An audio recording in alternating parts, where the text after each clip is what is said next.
Olá, sejam todos muito bem-vindos a mais um episódio do MQC, os movimentos que curam. E como eu sempre falo, cada pessoa que senta nessa cadeira é muito especial e hoje não é diferente. Eu estou recebendo uma profissional incrível que eu admiro muito como profissional, como mãe, como esposa, como atleta, que é a fonoaudióloga Ellen. Ellen, seja muito bem-vinda ao MQC, aos Movimentos que Curam. Obrigada pela sua disponibilidade de conversar com a gente e contar um pouquinho da sua história. Eu que agradeço, Letícia. Sou sua fã, adoro o seu trabalho. Admiro muito e é uma honra para mim estar aqui. Obrigada por estar aqui. Mas antes de eu conversar com a Ellen e apresentar quem ela é, eu vou pedir para você se inscrever no nosso canal, para que você não perca nada do que está acontecendo aqui, porque esse canal é para trazer conhecimento e verdades. Verdades que curam, verdades que libertam, verdades que restauram. Então faz a sua inscrição, é rapidinho, é só você clicar no botãozinho aqui embaixo e também ativa o sininho que tudo que chegar você vai ser a primeira pessoa a ficar sabendo. Bom, a Ellen Daiane França Ferreira, formada em fonoaudiologia em 2003, então aí tem mais de 16 anos de formada. É especialista em disfagia pelo Hospital AC Camargo de São Paulo e atualmente está fazendo a formação em coaching, método Evo, uma futura e analista comportamental. E Ellen, eu quero que você fale um pouquinho para nós, primeiro, de quem é a Ellen e por que surgiu a vontade de seguir na carreira da fonoaudiologia. A Ellen é uma menina muito amada. Já começo a querer chorar. Filha da Marley e do Jax. Vim de uma família humilde, mas eu sempre amei pessoas. Sempre amei cuidar de pessoas. Então, assim, desde pequena, eu sempre tive a vontade de cuidar da saúde mesmo, do bem-estar. Eu me lembro muito bem, até minha mãe e meu pai sempre falam, nossa, seu tio parou de fumar por causa de você, seu pai parou de fumar por causa de você, porque pequenininho chegava a ser feio, as pessoas levantam uma bronca, porque 5 anos você já sentava o adulto e lá a lição de moral que a pessoa ficava desmontada. Porque eu falava da vida, de como aquela pessoa era importante, de como que a pessoa estava indo para aquele caminho. Então, assim, eu lembro disso e eu lembro desse amor envolvido pelas pessoas e porque elas passam ainda por mim. Falar, Ellen, você sempre fez isso, né? E eu fui sempre, então, eu quis a área da saúde. Primeiramente, eu queria medicina. Depois, eu me encantei pela área da fonoaudiologia, quando uma vizinha da minha rua fazia, e eu achei super interessante, cuidava de criança, cuidava de idoso, cuidava da fala, cuidava da audição, era tantas coisas dentro da fonoaudiologia, que eu falei, bom, é esse o caminho que eu vou seguir. Que legal. Então, assim, eu tive uma infância comum para a maioria dos brasileiros, mas fui uma criança extremamente amada, e assim, em mim sempre transbordou o amor e o cuidado, e dentro da fonoaudiologia eu consegui abraçar várias facetas de doar e transbordar esse amor para as pessoas. Que coisa mais linda! Quase que eu chorei aqui. É bom amar pessoas, né, Ellen? Como é bom a gente poder realmente olhar com um cuidado diferente, né? Ainda mais na nossa profissão, sabendo que a gente pode conduzir essa pessoa para um outro nível, né? E se sentir amadas. E é bem isso, assim. E na fonoaudiologia é interessante porque, assim, até eu me descobrir em qual área, eu sempre soube que eu queria, tipo, a área mais crítica, que era a parte da disfagia, que é uma dificuldade grave de deglutição, que o paciente fica sem comer, por alguma incapacidade neurológica ou estrutural, AVC, Parkinson, Alzheimer, né? Começa a engasgar, a comida vai para o pulmão. Então, assim, eu sempre tive essa preocupação em devolver essa habilidade que é tão vital, né? Mas eu não sabia se eu queria criança, se eu queria o idoso, qual área, assim, me especializar mais. E foi quando eu comecei atendendo crianças, bem no comecinho, logo após formada. Só que era muito forte para mim. Era muito forte para mim. Assim, eu amo criança, mas aquilo assim eu não conseguia conduzir porque eu queria levar todas para casa. Primeiro. Mas depois eu vi uma carência tão grande que começou a aparecer os idosos e eu falei, meu Deus, para o idoso não tem esse mesmo olhar. Porque para a criança, queira ou não queira, tudo gira, tudo acontece, porque o pai, a mãe e a família e a sociedade gira em torno da criança, faz tudo pela criança. Que pai que não vende a casa para o bem-estar, para poder dar uma saúde para a criança, mas o idoso não. O idoso, ele é carente, ele precisa mais de amor. E aí que eu falei, meu Deus, mexia comigo, sabe? Às vezes, não todos, graças a Deus, tem famílias maravilhosas, mas assim, algumas famílias deixam aquele idoso lá no cantinho, né? Às vezes, um pouco abandonado. Então, eu me vi... Se não consegue falar bem, piora um pouco, né, Ellen? Então assim, eu às vezes... só na mão de outras pessoas que realmente precisam de cuidados. Aí eu falei, é aqui que eu vou, é aqui que eu posso contribuir. E aí ficava naquela beijação, aquele abraço, aquela coisa desmedida, mas é ali que eu encontrei. Eu falei, é esse idoso que eu vou conseguir doar mais, sabe? Que legal, Ellen. É muito prazeroso, né? Trabalhar com eles, é muito prazeroso. Ainda mais quando eles buscam saúde, né? A pessoa que busca saúde, ela encara o tratamento com mais responsabilidade, né? Com mais respeito, com mais dedicação. Quando a minha área é educação física, quando simplesmente a estética, né? Então, quando a gente avança para o mais profundo, que é a saúde, o comprometimento até aumenta, né? Ellen, explique então para nós qual é a função do fonoaudiólogo. O que é a fonoaudiologia? A fonoaudiologia é uma ciência que abrange praticamente todas as áreas da comunicação, né? Então, assim, o que envolve a audição, é o fonoaudiólogo que faz os exames, é o fonoaudiólogo que reabilita as pessoas com deficiência auditiva, que queiram falar, né? Porque o surdo, teoricamente, é mudo, né? Porque ele não tem, né? Dependendo do grau da deficiência auditiva. Mas existe método para a gente conseguir fazer com que ele vocalize, mesmo sem ele ter o modelo auditivo. Então, é uma terapia muito importante, muito bonita, sabe? Que é possível fazer junto com a fonoaudiologia. Tem várias áreas da fonoaudiologia, mas, resumidamente, tem a área da voz, que tem tanto a voz profissional, tem a voz também para reabilitação de professores, de cantores que têm calo, nódulo vocal, né? Então, tem da parte da linguagem, crianças com deficiências escolares, com dislexia, com deficiência de aprendizagem, com troca, gagueira. E dentro da deglutição, que é essa parte que chama disfagia, né? Que é onde a gente faz a reabilitação das estruturas com pacientes acometidos normalmente de doenças neurológicas e também câncer, né? Estrutural, em que a gente devolve essa função. Então, assim, são N áreas dentro da fonoaudiologia. Tem do aleitamento materno, que a gente ajuda as mãezinhas também a fazer a pega, né? Aquela introdução alimentar do bebê que não consegue mamar. Então, essa parte da motricidade oral, aquelas crianças que chupam chupeta, às vezes fica com a arcada dentária com a mordida aberta, que a gente fala, sabe? Então, toda a reestruturação dessa musculatura orofacial, a fonoaudiologia está inserida. Gente, na paralisia facial também a gente faz essa reabilitação da musculatura. Então, assim, são várias, né? Na saúde pública, a gente consegue fazer isso. Na parte da educação, a fonoaudiologia está muito inserida, né? Ellen, em que momento a gente, então, busca o fonoaudiólogo? O que a gente percebe, assim, fala, não, olha, eu preciso ir na fono.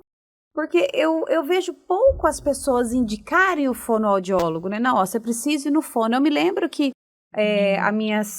meu segundo filho, a Ana Beatriz, ela não conseguiu mamar bem. Aí a gente descobriu, uma fono foi lá em casa, não te conhecia na época, mas aqui foi incrível. E ela viu que a língua da Ana Beatriz era presa, então ela precisava de um piquezinho, eu jamais, então ela não estava conseguindo mamar, fazia barulho, estava perdendo peso, enfim.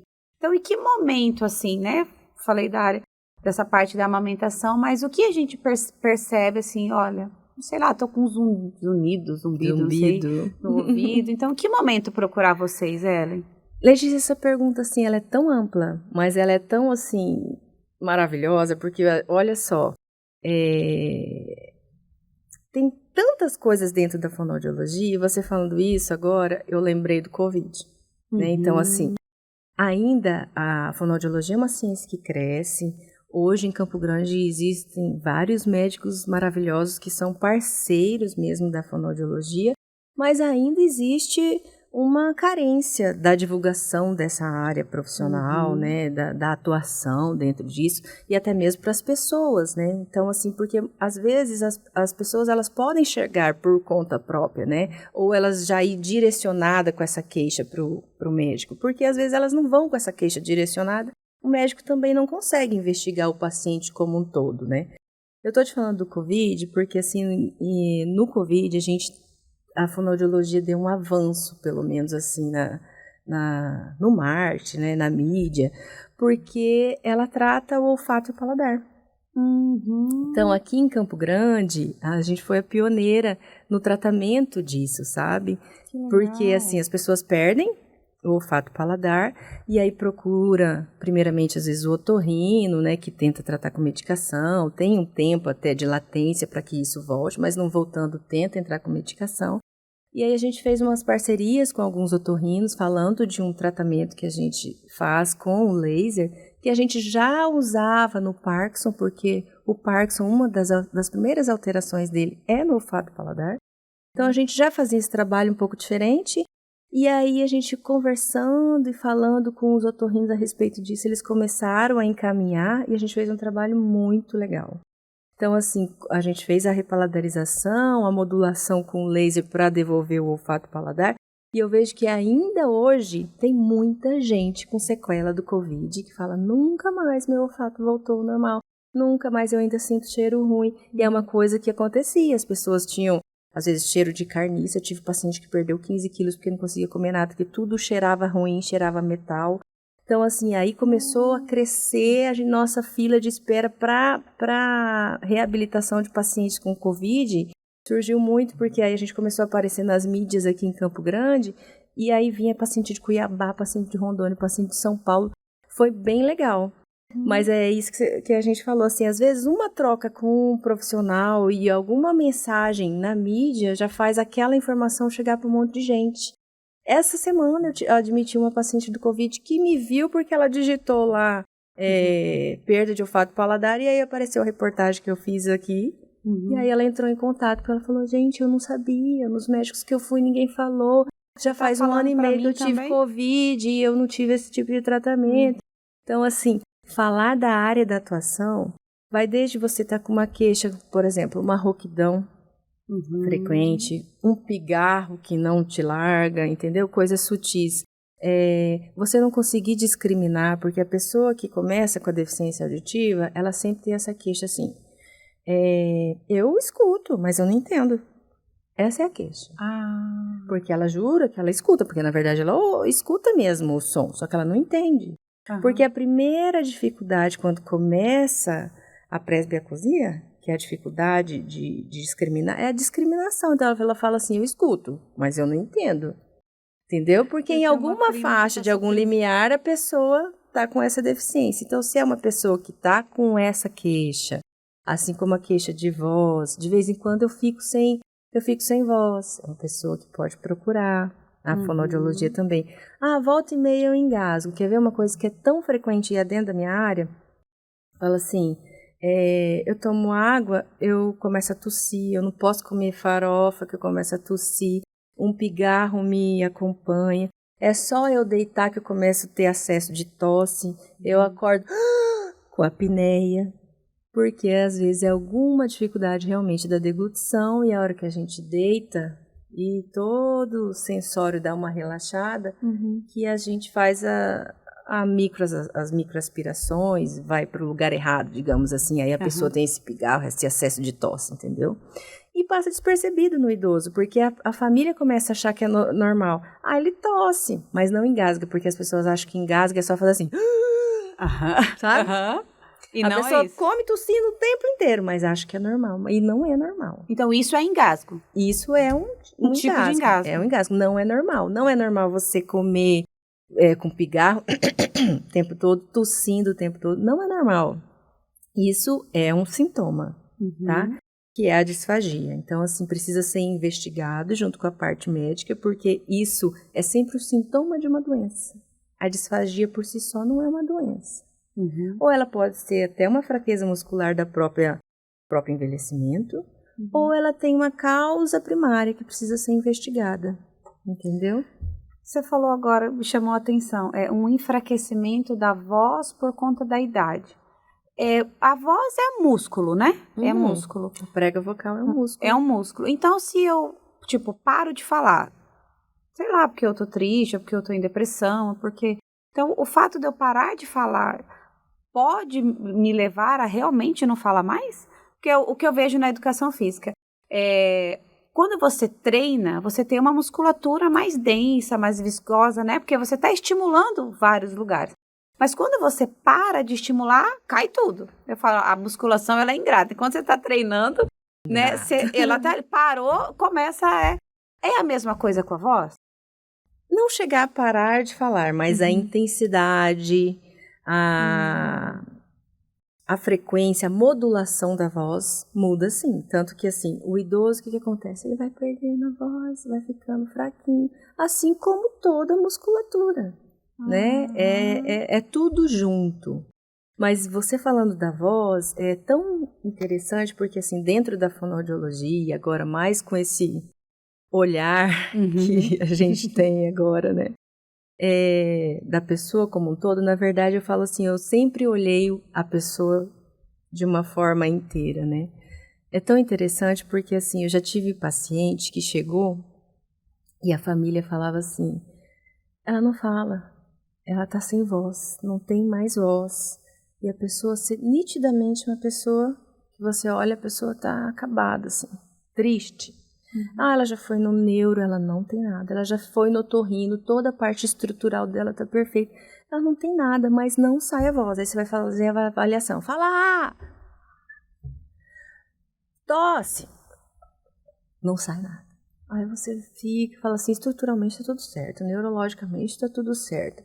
Tá, vamos mais profundo. Faz quanto tempo que ela não fala? Já faz mais de ano que ela não fala. Não sei o quê. E aí a pessoa lá, assim, quase todo mundo falando por ela. Ela mesmo lá naquele mundinho que você percebe, né? Aí você pergunta, a senhora quer falar? Tá. Aí você investiga, vai tateando, né? Porque como assim? Eu sou fonoaudióloga, mas eu vejo aquele ser humano. E como um ser humano, ele não é só uma prega vocal para mim. E aí quando a gente começa a aprofundar, fala assim, quando? Você lembra mais ou menos quando? Acho que quando foi fulana, a irmã normalmente. Acho que foi lá por agosto que ela parou de falar. Tá, e por essa época, um pouquinho antes, o que aconteceu? Aconteceu alguma coisa grave que marcou a vida dela? Aí todo mundo começa a chorar. Aí a paciente começa a entrar em pânico. E nesse momento ela começa a gritar. Com toda a voz que ela tem. Com toda a voz que ela tem. Gente, eu conto isso, eu me arrepio e choro até hoje. Porque assim, já fazem anos essa paciente, sabe? Depois disso, eu nunca mais deixei de perguntar, mesmo que seja qualquer problema, quando começou isso e o que pode ter correlacionado com isso. Porque 15 dias antes desse fato de agosto, digamos que elas relataram, o filho dela morreu afogado. E aí você fala, meu Deus, o que esse menino deve ter tentado gritar, né? Tentado pedir ajuda, tentado falar, né? Me ajuda, socorro. Tô afogando. Então, assim, como que não ficou essa mãe? Ela não falava mais nada além de gritar naquele momento da terapia. Eu não sabia o que fazer. Assim, o que eu fiz foi abraçar. Abracei as 3 de uma vez, né? E falei assim, a partir de agora, vamos fazer um tratamento direcionado. Naquela época eu não tinha uma formação para direcionar as pessoas da melhor forma que eu acho que hoje eu poderia contribuir. Mas eu encaminhei para um psicólogo e ela continuou fazendo comigo porque ela disse que ali parecia que ela estava no lugar certo. Seguro, mesmo eu fazendo, teoricamente, um exercício estrutural que ela não precisava. Que ela estava perfeita na estrutura, sabe?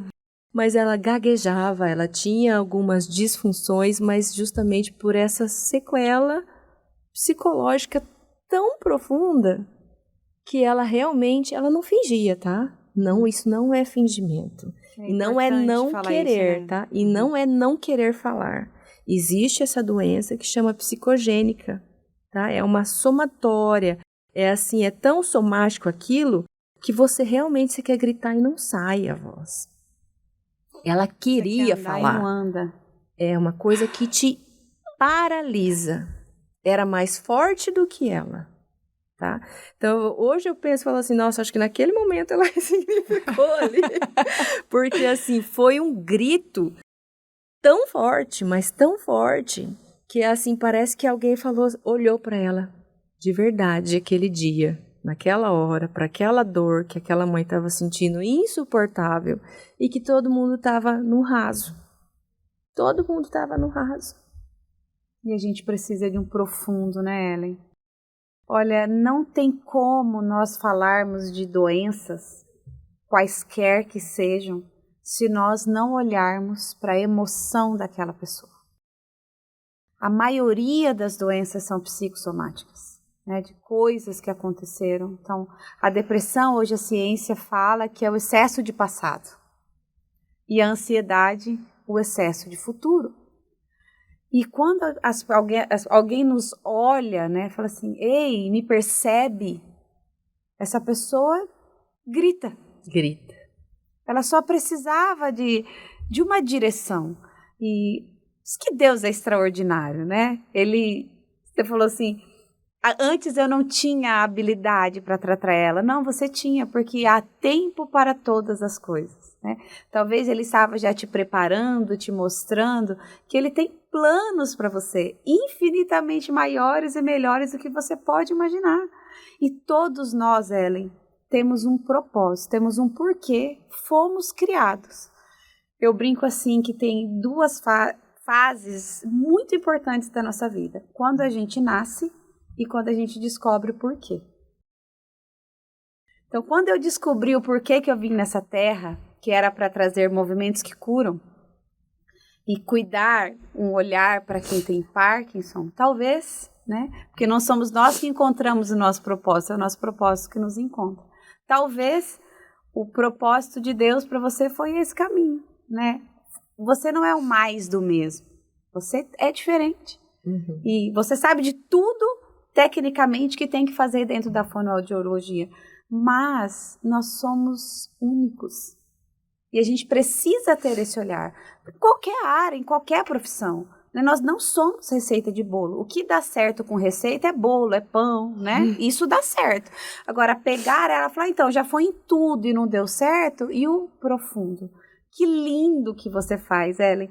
Uma coisa, então, que eu percebo muito com os meus alunos de Parkinson é assim, quando eu quero conversar com eles, eles já têm mais dificuldade de falar. Sempre tem alguém que fala por ele. Então você pergunta, parece que ele quer, o outro fala blá, blá, blá, blá. Aí eu, sempre no primeiro contato, eu ouço, né, o que a pessoa está contando, aí depois eu olho e tá. Ela já me falou, e você? Então, tem momentos em que eu convido quem levou a nos dar licença. Você pode dar licença só um pouquinho? Porque daí fala. claro que é uma fala mais difícil de entender, mas se você tiver paciência, reorganizar essa postura, porque a pessoa tá lá toda caída, até a gente que fala bem, se ficar caído, triste, não fala bem. Não fala então bem. Você se organiza, né? Organiza a estrutura, agora fala, olha para mim. E isso destrava.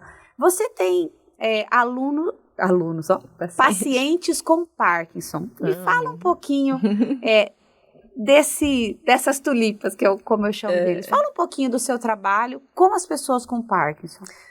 É a minha grande paixão, o Parkinson. Depois vem o AVC, mas na ordem de tudo, o Parkinson sempre foi a minha paixão, né? Então, assim, no Parkinson é muito profundo essa questão do emocional. A gente percebe tanto na postura, mas principalmente eu vejo na voz. Porque, assim, a voz é única, né? Ela é a nossa digital. Não existe ninguém com a voz idêntica à sua em todo o planeta Terra.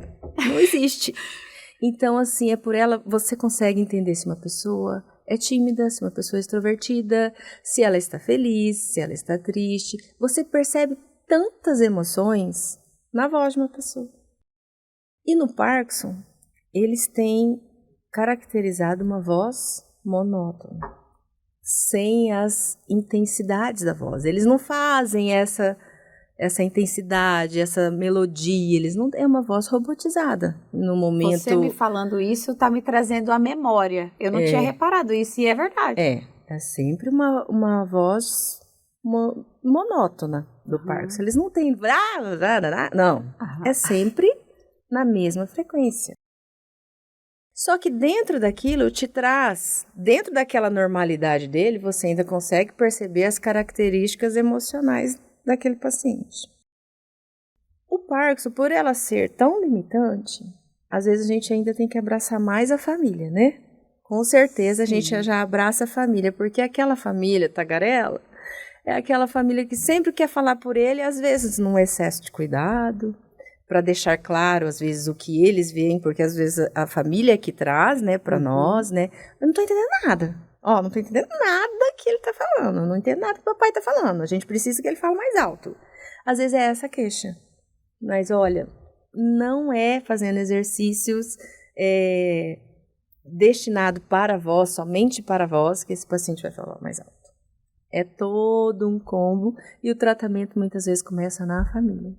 Porque eu falo assim, vocês vêm aqui, às vezes 2, 3 vezes na semana, fica 40 minutos e vai embora. Só um dia tem 24 horas, então acabou o estímulo se sair daqui e vocês não fizerem mais nada. Então essa responsabilidade sempre ela tem que ser casada.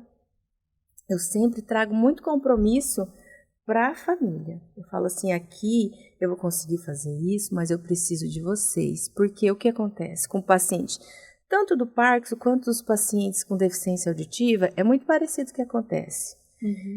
Eles ficam mais isolados. Por quê? Ninguém entende o que ele fala. Então as pessoas fazem o quê? Não fala. Não fala. Você vai falar com ele, você entende. Você vai faz uma pergunta. Tá. Aí você não pergunta mais. Porque é tão difícil para você se comunicar com aquela pessoa que você simplesmente isola. Primeiro passo em que a gente inclui a responsabilidade dessa família. Esse paciente, ele precisa ser ouvido e visto. Eu Entendeu? vejo isso. A hora que você coloca isso na família, ele vai falar como ele conseguir e você vai mostrar interesse profundo e vai fazer essa comunicação fluir. Ou por voz, ou por gesto, dependendo da gravidade, né? Como ele conseguir se expressar, mas você vai ouvi-lo que ele tem para dizer, da forma dele. Começa assim. Porque aí a pessoa, ela coloca, não é a voz que importa, é o que ele quer falar. Ele precisa falar, ele precisa dizer o que ele precisa. Entendeu? Sim. Às vezes ele quer falar assim, eu não quero, e você tá tuchando a comida porque ele não consegue mais erguer a mão e você tá dando uma mistura que ele não quer. E a pessoa, o cuidador ou a família tá conversando, assistindo televisão, conversando com outra pessoa, abre a boca, papai. E a pessoa tá assim, ela não quer. Entendeu? Tem tantas coisas pequenas, as pessoas só querem falar. Eu não gosto de abobrinha. Entendeu? Quando você coloca a pessoa para ser ouvida, a voz acontece. Porque aí ela começa a se sentir dona do próprio querer. E aí o nosso trabalho como terapeuta funciona de uma outra forma, sabe? Então, assim, tem uma metodologia que chama LSVT, que tem de educador físico e tem como fono, que eles aprendem por modelo. Porque uma das coisas estrutural do Parkinson é que eles perdem o feedback. Se você fala mais alto, quando eles vão falar numa altura que pra gente é normal, eles acham que eles estão gritando. Porque eles falam tanto na frequência deles, que aquilo é o habitual e pra eles estão falando normal. E aí se você fala mais alto, ele fala mais alto e vai falar, vou ter que gritar, mas ele não tá gritando. Ele tá falando normal, mas é que pra ele tá gritando. Então, para você tirar essa parte e automatizar, você precisa primeiro dar modelo, mas o modelo não é falado. Isso que é muito legal dessa técnica. Esse modelo é visto e sentido. Então, um dos exercícios, só para é assim, porque um problema deles é o quê? Articulação. Fala sempre travada, você não consegue entender o que eles estão falando. Então, você fala, vamos fazer esse exercício, ó. Você dá um modelo, mas você não fala, abre bem a boca. Não tem esse processamento, entendeu? Entendi. Essa conscientização dá muito trabalho. Então, assim, tem várias técnicas dentro dessa metodologia também, que às vezes pode ser uma coisa que agrega, né? Sim, ao movimentos que cura, porque isso pode ser feito junto com o exercício físico, sabe? A amplitude dos movimentos, eles fazem assim, pá! E aí eles entendem que para fazer isso é só o modelo que você vai fazer. E eles precisam abrir.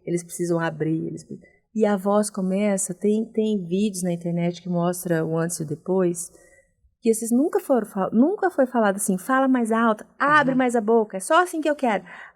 Aí tem as sequências, tem o método, tudo. Mas assim, o que eu quero dizer com tudo isso? O cérebro da gente, ele processa de uma forma muito mais por modelo e repetição daquilo que você quer do que várias explicações. Você não precisa explicar Me mostra, muito, né? Entendeu? Me mostra que eu te vejo. Mas de outro lado, você também precisa ver esse paciente, que é o que a gente faz com as famílias. Então, assim, a família começa falando, eu faço exatamente isso que você está falando também. A gente escuta aquela família, porque eles precisam falar, né, todas as queixas, e depois a gente compartilha essa responsabilidade, e aí aquele paciente que está assim, ele faz assim, tipo assim, tô gostando disso que essa moça tá falando. Exatamente isso, né? Então, assim, primeiro, quando você vai servir o prato, porque às vezes, pra mim, eles chegam com essa dificuldade, né, de deglutição, e te fala, você vai perguntar pro pai, quer o arroz? Posso pôr com feijão? Você quer o feijão em cima? Pô, feijão do lado. Porque até então, era ele que tinha autonomia. Até no servir o prato é diferente. Você serve o prato de um jeito. Eu tive que aprender a servir do Diego. Era um molho que eu coloco o feijão em cima do arroz. Ele é o feijão ao lado do arroz. Até eu aprender. E isso faz diferença até na aceitação, principalmente do idoso. Comeu a vida toda o feijão por baixo do arroz, digamos. Né? E a carne, e mistura tudo. Aí chega você, separa tudo bonitinho. É diferente o paladar, é diferente o visual. Para ele a aceitação é diferente, entendeu? Tudo assim, você tem que conversar com ele na linguagem dele, não na sua. Ai, gente, que coisa extraordinária. Né? É sobre o outro, né, Ellen? É sobre o outro. E o se colocar no lugar do outro não é assim, faça comigo o que eu gostaria, ou faça com ele o que você gostaria que fizesse com você. Não. Faça com ele o que ele gostaria que fizesse com ele. Né? Porque às vezes aí a família fala assim, olha, eu fiz a batatinha separadinha, fiz tudo coloridinho, eu fiz um monte de legumes, ele disse que ele não comeu nada. Mas aí você pergunta, mas o papai comia legumes? Não, mas ele precisa. Mas então vamos devagar. O papai não comia legumes. Não adianta você ficar 2 horas na cozinha fazendo tudo a vapor, tudo para ficar molinho e purezinho disso, daquilo. Vamos ver como que o papai vai comer melhor, porque você faz um monte de coisa e o papai não come nada. Às vezes só você colocar arroz e feijão, o papai comeu bem. Olha, comeu bem. Porque comeu, né? Comeu, entendeu? Então, assim, as coisas não é do jeito que a gente quer, nem se for do melhor jeito, porque é o melhor jeito pra gente. Não é o melhor jeito pra ele. tão importante essa sua fala, Ellen, que eu tô assim, impactada com tudo que você tá dizendo. A gente pensando no Parkinson, tá? O Parkinson é a paralisia agitante. Ou ele trava, ou ele treme. E tem gente que reclama assim, fala, nossa, mas ele tá muito devagar, ele tá, né, ele pensa devagar, ele não se mexe mais. Eu falo assim, tá, e como ele era antes? Ele era uma pessoa mais calma, que andava mais devagar mesmo. Sabe aquela pessoa que tem que analisar tudo, que faz cálculo? Então não pede para ele se acelerar. Ele era assim, ele era assim, então.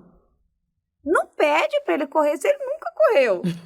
Não é o Parkinson que faz isso. Por isso que eu falo, o diagnóstico não define a pessoa. Não. O diagnóstico é o caminho, né? É um rolo e bem emaranhado de linha, que você tem que achar uma pontinha e começar a desenrolar. Vai desenrolando, né? E vai fazendo um novo novelo. Reorganizando, mas quem a pessoa era, a gente não vai mudar. Você falando de como você trata, eu também trato eles bem assim. A gente tem um paciente em comum e eu falo para ele, olha, eu preciso que você converse comigo, me responda, fala para mim, eu vou, até você entender, eu vou estar aqui para te ouvir. Aí se tá muito caído, não dá, fala, ó, ergue um pouquinho, vamos se organizar. Vai, se organiza e fala de novo. Entendi. E a gente passa a sessão inteira conversando. Tem hora que a esposa passa, o cuidador chega e nós estamos lá dando risada e conversando e se movimentando. Por quê? Eu entrei na frequência, é difícil? É. Aí às vezes eu falo isso, aí ele tipo, não, é isso. Aí eu sigo a conversa, mas por quê? Estou ali com ele, eu estou para ele. Então, a pessoa importa antes do diagnóstico.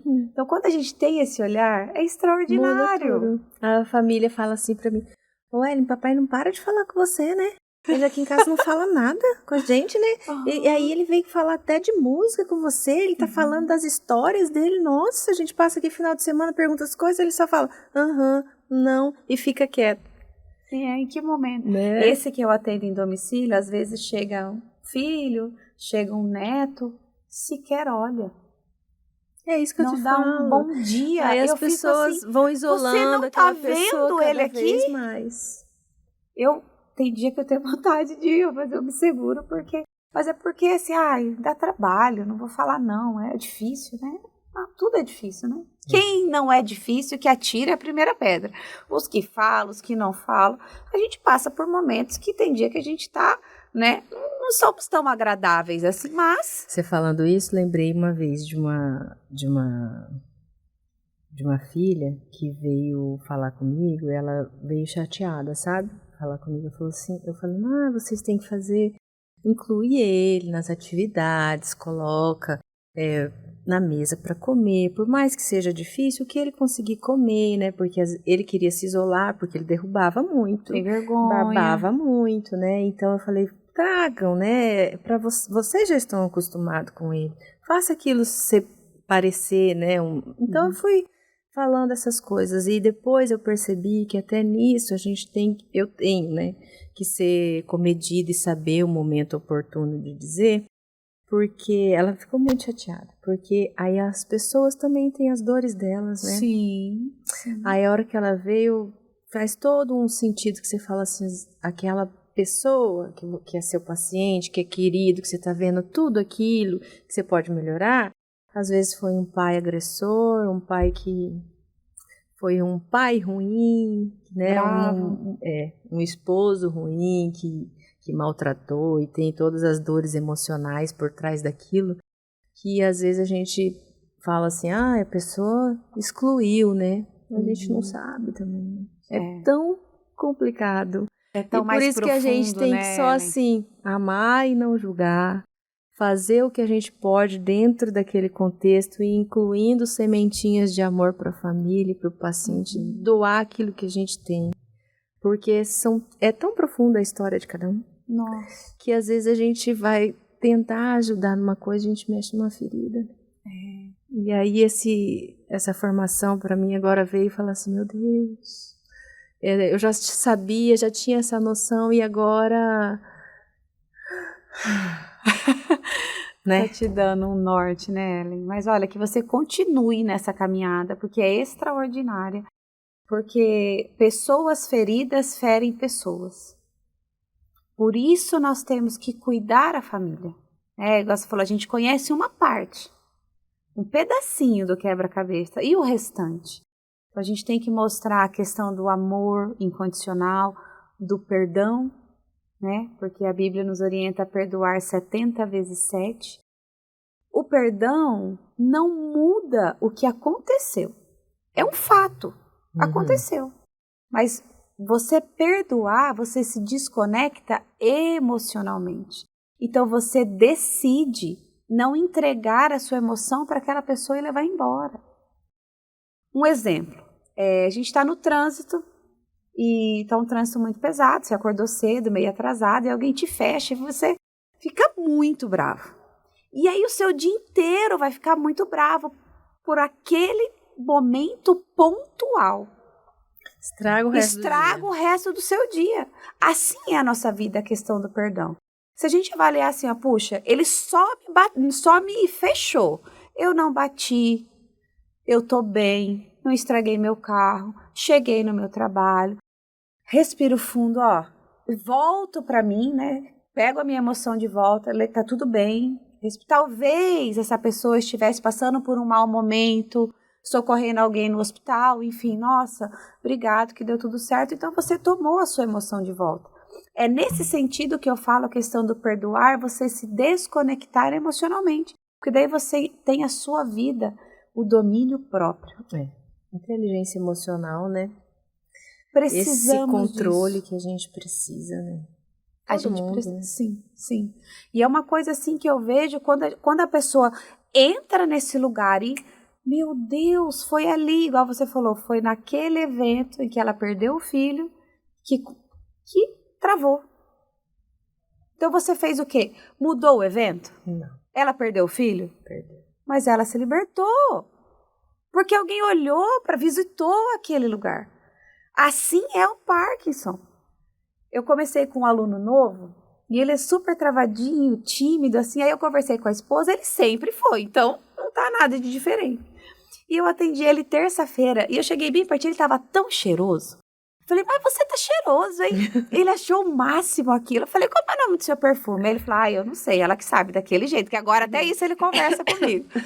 Aí eu perguntei pra esposa dele, que perfume que ele usa? Ai, menina, não sei, é de marca tal, depois... Tá bom, morreu o assunto. Atendi ele hoje. Primeira coisa que ele chegou e falou assim, fala pra ela o nome do perfume, porque ele não tinha gravado. Ele achou aquilo... Sabe, eu elogiei talvez ele sempre foi muito cheiroso e alguém nunca mais tinha falado isso pra ele.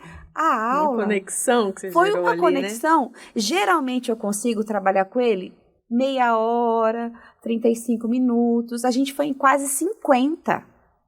Do tanto que ele falou assim, gente, ela percebeu uma ela coisa. Me viu, né? Você viu? E é tão pequeno, né, não. Letícia? Mas assim, e é tão profundo ao mesmo tempo, né? Muito, é demais. Então você acha, ou você tem certeza, que a emoção está diretamente relacionada à fala ou à comunicação? 100% de certeza, né? Não dá para desconectar. Também não sou eu que estou dizendo, né? Já é muito comprovado mesmo, né? Então, assim, a gente já sabe das doenças psicossomáticas que nós temos, né? Então, assim, a pessoa tá nervosa, onde que vai? Aquele nó na garganta, que em algum momento todo mundo já sentiu. Sim.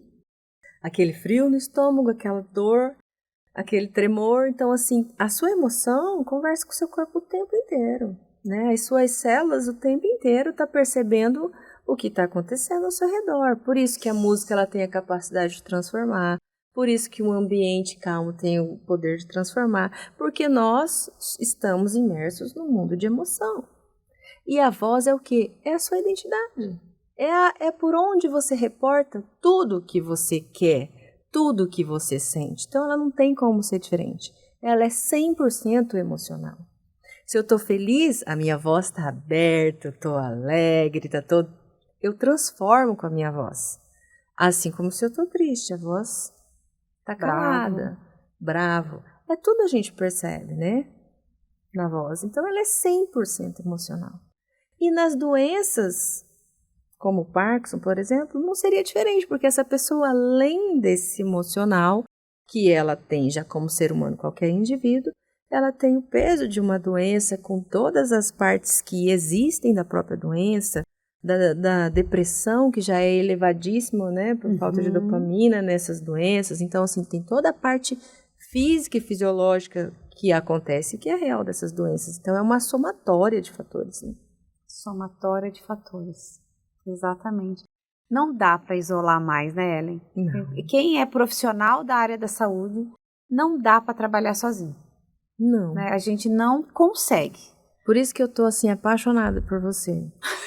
É verdade, porque, assim, eu sempre amei o Parkinson. Sempre amei o Parkinson. Não, sempre... Parkinson não. A pessoa que tem o diagnóstico. Assim, porque eu acho a doença em si, ela é tão cheia de nuances que a gente precisa olhar. E sempre como eu gostei muito e gosto do idoso e gosto de cuidar de pessoas, eu vejo nessa doença tantas características parecidas entre eles emocionalmente. É muito parecido a apresentação que eles têm emocional falando, Sim. né? E a hora que você começa a perceber que aquilo que você faz para um dá certo, que aquela pessoa melhora num contexto geral, ela vem feliz para sua terapia, você consegue melhorar o dia daquela pessoa ali, você consegue devolver uma pessoa melhor para o ambiente familiar dela, você fala, nossa, que legal, quero fazer mais, quero fazer mais, Sim. quero fazer mais, né? Exatamente. E aí, a hora que eu vi você fazendo, de encontro com isso, eu falei, olha que legal, que diferente essa profissional, né? Porque a gente tem muitos profissionais excelentes que trabalham a parte técnica, a parte estrutural, fisiológica, né? Que são excelentes, de renomes aqui em Campo Grande, né? Mas você trabalha esse paciente vendo um todo, que é o que eu sempre gostei, sempre admirei, acho que é o que é válido, né? Para o ser humano completo. Então, você está de parabéns. Ai, obrigada. Eu tenho recebido, assim, tantos feedbacks de quem tem praticado os movimentos naturais em casa. Eu comecei com uma pessoa que veio indicada de uma aluna de muito tempo e eu aceitei porque ela tem distúrbio de movimento. Não Parkinson, mas de distúrbio de movimento. Mas sabe quando, assim, Deus parece que fala com você? E eu aceitei ela hoje, essa semana. E hoje, especificamente no treino, no final da aula já, eu convidei ela para se movimentar num cavalete que eu tenho, que tudo é diferente do que eu trabalho, e ela tinha que passar pelo meio dele. Então, enquanto estava num lugar largo, ela estava confortável. E eu falei para ela assim, agora passa nos lugares menores. Aí eu falei assim, você tem medo? Ela falou assim, eu tenho fobia de lugar apertado. Eu falei, pronto. Falei, olha, então a gente precisa vencer esse medo. Aqui não existe tá com medo, vai com medo mesmo, tá? Então, primeiro, olha onde você está. Você está se sentindo segura nesse ambiente? Eu estou. Ok. Agora, eu vou passar por este lugar e você vai olhando, vê o que você está sentindo. E se a hora, depois que eu terminar, se você quiser experimentar, experimente. Tá bom. Fui, fiz toda a movimentação nos lugares bem pequenininhos, ela me olhando. Aí eu falei assim, você está confortável? Quer experimentar? Quero. Aí ela deitou no chão. Aí eu falei assim, ó, em todo tempo, me fala o que você está sentindo e cada avanço você fala assim, parabéns, você conseguiu e você está num lugar seguro. E ela saiu, ela falou, gente, segunda aula, parece que eu fiz uma terapia, parece que o meu corpo está todo organizado e que eu tô pronta para o dia. Eu falei assim, mas é isso que tem que ser. A Bíblia fala assim, ó, ame ao próximo como a você mesmo. Então, se você não tiver esse olhar para você, para essa emoção, a hora que deu um nó na garganta, por que me deu um nó na garganta? Ela vai ficar aqui para sempre? Talvez foi uma pessoa e todas as vezes que você olhar para aquela pessoa, vem um nó na garganta? Não. A gente não aprende, nós não somos ensinados a olhar para nossas emoções, né? A gente é ensinado a olhar para o nosso cabelo, para nossa postura, para o nosso falar, para o nosso caminhar, mas a gente não é ensinado a ver nossa emoção. Então, assim, isso que você falou é tão profundo porque é a causa de todos os males físicos, né? Então, fala assim, me deu um nó na garganta. Não olhei para qual momento, qual pessoa e qual situação. Deu um nó na garganta. Deu de novo. Daqui a pouco, tá com câncer na tireoide, tá com problema, entendeu? Aqui, ai, me deu uma coisa ruim, ai, doeu meu estômago, depois vai ver, tá com uma úlcera, com uma gastrite, com um câncer, alguma coisa, e são emoções. Então, assim, a gente não é ensinado a isso, né? Até para os nossos filhos, tá chorando, às vezes fala assim, não foi nada. Como Foi, não foi sim. nada, né? Para ele foi, né?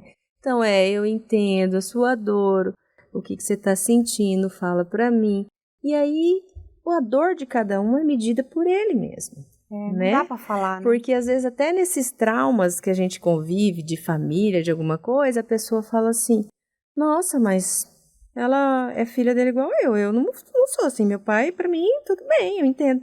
Tudo bem, você é diferente dela, doeu nela um tantão assim, você doeu um tantão assim, ou você conseguiu ter mais inteligência emocional pra tirar esse entendimento que era assim, mas você não tem como julgar, falar assim, nossa, eu acompanhei a história daquela pessoa e nem é tudo isso. Quem é você na fila do pão, né? Então, assim, pra julgar a dor e a emoção do outro, esse olhar que você tá falando, é tudo. É sobre o outro, né? Por isso que a gente precisa servir o outro, olhar o outro, porque a gente só olha o nosso umbigo, né? Mas eu não, e o outro? E quem está perto?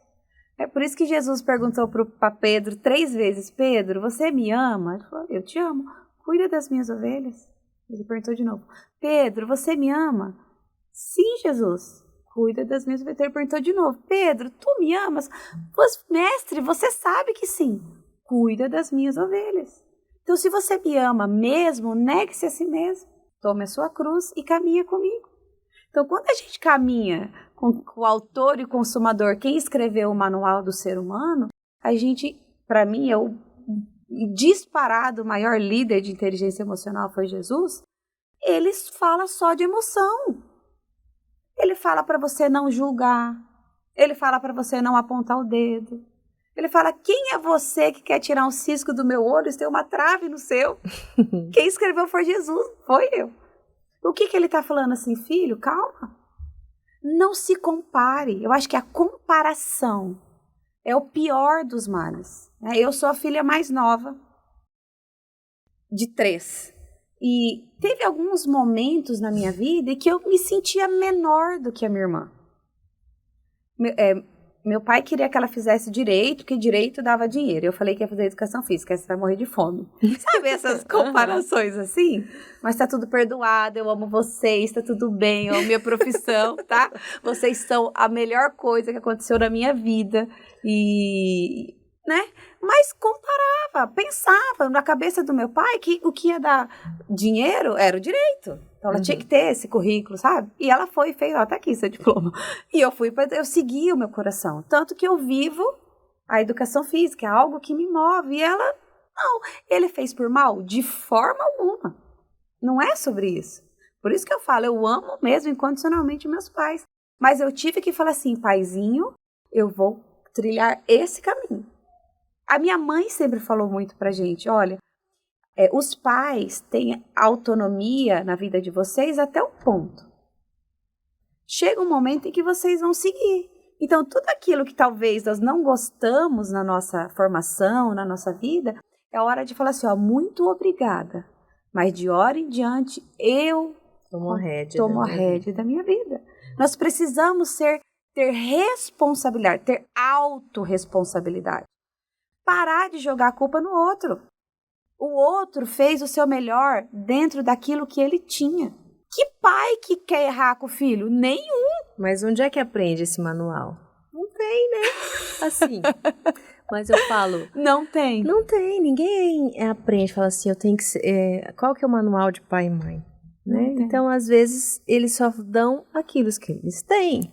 Mas todos nós, aí você pode... A gente só dá aquilo que a gente tem. Exatamente. Aí você vai vendo, você vai falar assim, nossa, a hora que você olha para a vida dele, fala assim, nossa, ela me deu o amor que podia me dar. Sim. Ela falou aquilo que ela sabia, né? Aí a gente para de ter aquele julgamento, nossa, eu sou assim, Porque minha mãe fez assim e meu pai fez assado comigo. Mas você vai olhar pra vida da mamãe. Sim. Também fizeram assim. Um pouco pior, né? Um pouco pior. Aí tá você pra quebrar e fazer diferente. Porque Com você certeza. tendo essa autorresponsabilidade, você fala assim, nossa, eu posso fazer diferente com meus filhos, né?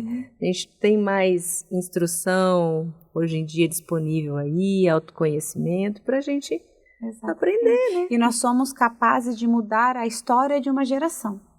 Pode parar aqui, né? Não pode. É igual a Bíblia nos orienta. Aqueles que seguem, vão ser abençoados até as próximas 1000 gerações. Então, quando a gente fala de genética, né? Genética fala de um monte de doença.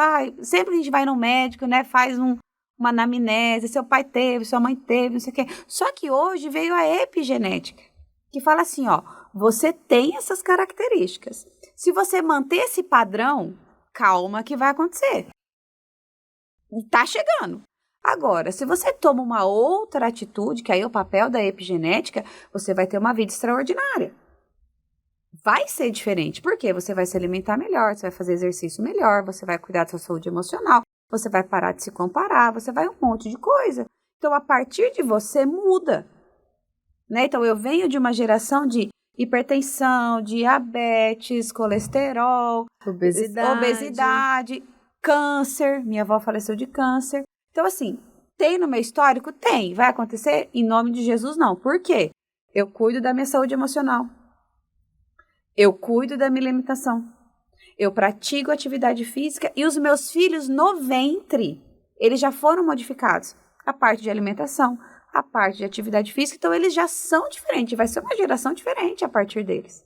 Então, até aqui aconteceu, mas aí eu entendi. Eu fui buscar, eu tive a autorresponsabilidade que a partir de mim eu posso escrever uma nova história. Por isso, muda-se geração. Entende como isso é forte? Então, se a gente quer não mais ter Parkinson, não mais ter Alzheimer, não mais ter depressão e não mais ter qualquer uma doença, tenha autorresponsabilidade. Se acontecer, esses são os planos de Deus. Não vou aqui ser hipócrita e falar assim, ó, faz tudo isso que nunca mais, não. Não existe doença no mundo. Não existe, não. Existe assim, ele já levou sobre si as nossas enfermidades. Agora, falar que não vai mais acontecer, isso não é uma verdade, né? Mas o que nós temos que entender, sermos responsáveis e darmos importância. Igual você falou, ninguém me ensinou a ser mãe, a cuidar das minhas emoções. E que bom que existem profissionais como você que tem esse olhar. E que vai mudar, com certeza, a história de muita família. Por que a pessoa só quer estar com a Ellen? Porque a Ellen olhou o ser humano. Tudo bem, existe uma história, existe, mas se você trazer à memória qual foi o momento em que você se apaixonou por aquela pessoa, ela ainda está ali. Mas no decorrer da sua história houve falha de comunicação, excesso de dor, excesso de frustração, excesso de, puxa, eu queria falar, mas eu engoli. Eu queria falar, mas eu engoli. Por isso que pessoas feridas ferem pessoas. Então, eu entendi que a partir de mim eu não vou ferir mais ninguém. Claro, não sou perfeita, né? Mas eu vou caminhar para isso. Né? O meu perfil, você vai entrar no perfil comportamental, eu sou dominante ou eu sou lobo, dentro do perfil dos animais, que a emoção que me domina é a raiva. Você tem noção? Fez uma coisa que eu não gosto, eu fico com raiva. O ódio. Eu não sabia lidar com isso. É sério? Seríssimo. Você é lobo. Então, o meu estômago quase caía. Meu pescoço quase caía. Dor de cabeça. Dominante bruxismo. pura, assim, dominante? Eu sou dominante pura. A pessoa que fala com você. Mas agora eu tô com... Tô curada. Mas o que eu fui buscar, gente? Por que qualquer coisa eu estouro? Eu fico brava, eu fico com raiva, eu fico com ódio. Tá errado. Ah, entendi. Existe uma dominância, mas eu posso controlar. Então, vai acontecer situações em que eu vou ficar com raiva? Com certeza, com ódio, não tenha dúvida. Mas o que eu vou fazer? Eu não vou deixar minha emoção de raiva me dominar. Eu vou respirar fundo, eu tenho 5 segundos para isso, tá? Pra eu não estourar, pra eu não xingar, pra eu não xingo mais, mas eu era assim. Pra não acontecer. Então eu tenho 5 segundos só. Foi onde? Dentro da inteligência emocional. Eu descobri uma ferramenta, então, ó, respiro fundo. Eu escolhi falar o nome de 5 esportes na minha cabeça. Eu falo baixinho. Futebol, natação, basquete, handebol, boxe, muay thai. Aí eu me recomponho. Pego a minha emoção de volta. Entendeu? Volta aqui que essa emoção é minha. Porque senão eu vou ficar dias me remoendo aquilo. Então eu decidi entender o ser humano. Eu decidi entender quem tem Parkinson.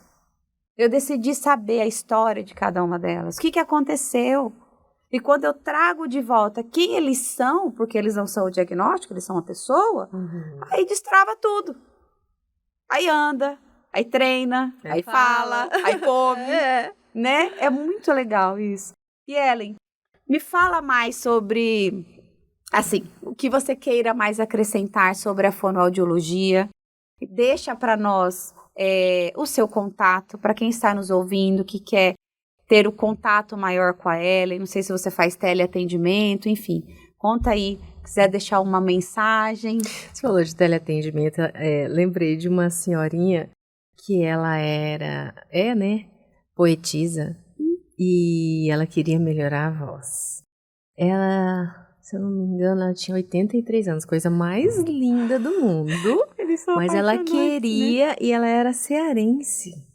E a gente fazia teleatendimento, ela queria fazer. E aí ela falava as poesias dela e ela fazia parte lá do grupo de literatura da cidade dela, ela era membro. Então, assim, coisa mais bonitinha do mundo. E ela ia fazer uma apresentação. E aí ela entrou em contato comigo, não sei quem que era daqui, não me recordo mais quem indicou lá, e aí ela começou a fazer exercícios de voz, porque ela queria melhorar a fala dela no dia da apresentação. Então, assim, é sobre isso que eu quero deixar esse recado, sabe? É se cuidar. Você vê, para uma pessoa de 83 anos, ela não tinha nenhum problema. Ela queria estar melhor. Ela queria estar feliz, porque ela tinha um propósito. Ela queria falar a poesia dela e transmitir a mensagem dela, que ela era a autora, da melhor forma. Ela queria se fazer ouvir. E as pessoas, elas precisam ser ouvidas, ser vistas. Então é sobre isso. A pessoa que quer procurar a fonoaudióloga, Ellen, meus braços estão abertos. A pessoa que quer procurar a profissional Ellen e também quer ser vista num completo, na sua complexidade, está mais aberto ainda, né? Porque, assim, essa senhorinha foi um sucesso. Ela gravou, ela me mandou. Foi, acho que em 2019, até hoje ela me manda os vídeos dela. E ela fala, obrigada, professorinha, obrigada, professorinha.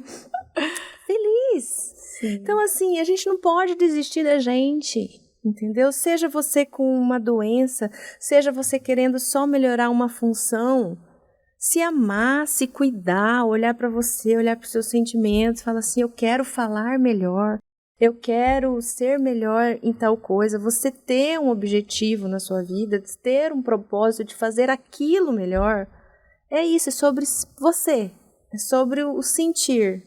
Então, eu acho que as pessoas, elas precisam olhar para elas, antes de tudo. Olhar para os seus sentimentos, com verdade, com propriedade, daquilo que elas querem para elas. E diante deste leque da fonoaudiologia, no que eu puder contribuir, eu estou sempre à disposição. Meu Deus, você contribuiu de uma forma extraordinária. De verdade, eu não tinha noção do que era a fonoaudiologia, do papel. Eu sei que os médicos sempre indicam, né, para quem tem algum problema, principalmente os que têm doença neurodegenerativa, mas eu nunca tinha tido este olhar para uma profissional, eu nunca tinha ouvido quantas coisas vocês podem fazer, e é muito lindo, né? E uma coisa boa que a Covid trouxe foi a internet, né? Essa capacidade de alcançar milhares de pessoas, né? Então, tomara que o mundo te encontre, né? Veja a fonoaudiologia como você viu, como você está vendo, porque eu tenho certeza que resultados extraordinários na vida das pessoas estão chegando através da sua vida, através do seu trabalho, do seu conhecimento, tá bom? Continue, avance, né? Avance, não se compare, você é única e especial, só avança, que tem muita gente te esperando. Eu quero deixar o Instagram, pode Por deixar? favor, Instagram, telefone. da empresa é Fonoassiste, fonoaudiologia, e com T mudo, Fonoassiste com T mudo. Porque tem um monte de Fonoassiste. Ah, tá. Não, a gente marca certinho aqui, vai ficar no link, tá? E o meu pessoal é Ellen com H e 2L, aí underline FF, de França Ferreira. Que legal. Com muito prazer. Ellen. Obrigada, Ellen. Que Deus te abençoe, que você continue firme nessa caminhada, tá bom? Amém. Obrigada a você. Deus abençoe. Muito obrigada por vocês tirarem esse tempo para ouvir o que essa especialista em disfagia teve para nos acrescentar, que nós entendemos que a fonoaudiologia ela vai além, né, de um cuidado com a voz ou com a parte orofacial, né? Então, Ellen, muito obrigada. E continuem nos acompanhando, continuem nos seguindo, que em breve teremos mais episódios dos Movimentos que Curam. Que Deus te abençoe e até o próximo episódio.